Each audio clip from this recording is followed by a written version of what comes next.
শেখ মুজিব স্বাধীনতা চায়নি এই কথা বলাটা ঠিক না। আবার কেউ কেউ বলে উনি জয় বাংলার পরে জয় পাকিস্তান বলেছেন। 7ই মার্চ আমি মঞ্চে ছিলাম, আমার দায়িত্ব ছিল, উনি জয় বাংলা বলে শেষ করেছে, এরপরে একটা শব্দ বলে নাই। ওই দিনে আপনি যে পাশে বসেছিলেন, আপনি কি দেখলেন? মানুষের যে হর্ষোল্লাস তো আপনি দেখতেছিলেন। বঙ্গবন্ধু আপনার পাশে দাঁড়ায় আলাপ করতেছে, কথা বলতেছে, এই অসামান্য বক্তৃতা। অসামান্য তো বটেই, একমাত্র এই বক্তৃতা তো লিখিত ছিল না কোনোভাবে।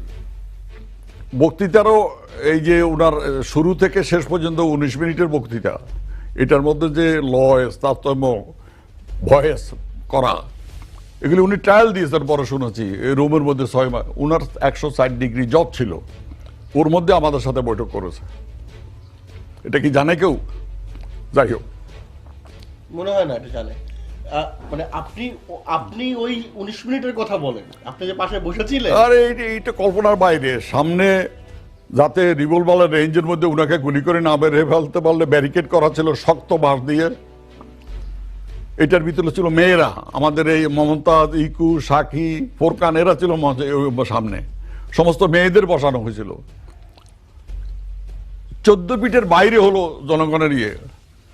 ওনার বক্তৃতার সাথে মনে হয় যেন এইভাবে ঢেউ উঠতেছে মানুষের মধ্যে। যেই মাত্র বললেন এইবারে সংগ্রাম আমাদের মুক্তি সংগ্রাম, এইবারে সংগ্রাম আমাদের স্বাধীনতা সংগ্রাম, স্বাগত জানালেন বক্তৃতায়, চিৎকার করে 10-12 ফিট উপরে লাফ দিয়ে উঠতেছে, ওইটা সেন্সেস হয়ে যাচ্ছে। শত শত ছাত্র, যুবক, রাজনৈতিক কর্মী। একটা জিনিস মনে রাখতে হবে, আওয়ামী লীগ আর শেখ মুজিব এক জিনিস না। আওয়ামী লীগ কিন্তু শেখ মুজিবকে 6 দফা কর্মসূচি ঢাকায় ঘোষণা করতে দেয় নাই।